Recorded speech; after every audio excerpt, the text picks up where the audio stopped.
For this video, I'm going to show you how I took a concept and turned it into an original character for an upcoming comic I'm working on. So step one is what your idea is.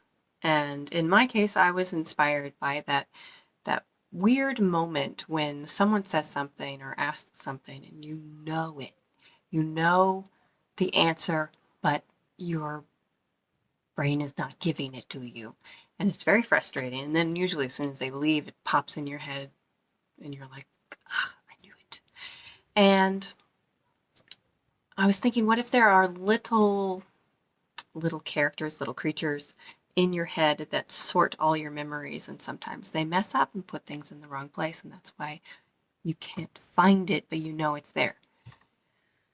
So then I needed to kind of figure out, okay, what do these characters look like? Because they could really look like anything.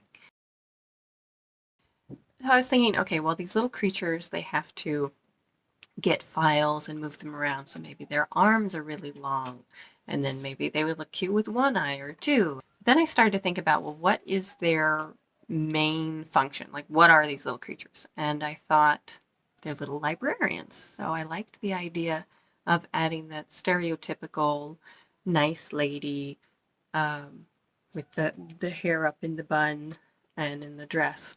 That's when I started to really figure out what this little creature is going to look like, or I should say these creatures, because they're going to be all over sorting all the different memories of this guy in the comic.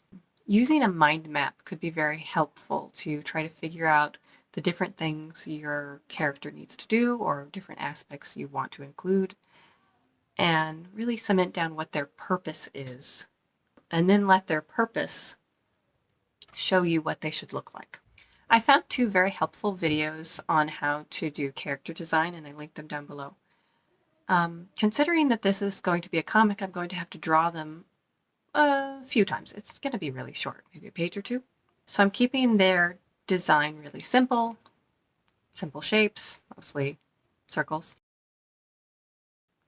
I wanted to cement down the proportions because they're going to be drawn in many different angles and from different distances, little miniature people in the background and big in the front.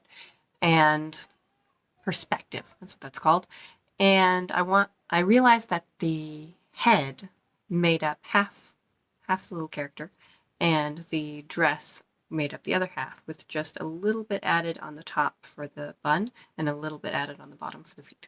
It's not an exact science, but it will do for keeping it relatively consistent. I didn't want them all to look exactly the same, so the three that will be talking to each other, I gave each of them their own little shape, and I'm having their shape kind of determine what their personality is and how they're going to be interacting. Like triangle and square are going to be more aggressive, I guess. That seems kind of extreme, whereas the rounded one is going to be more gentle.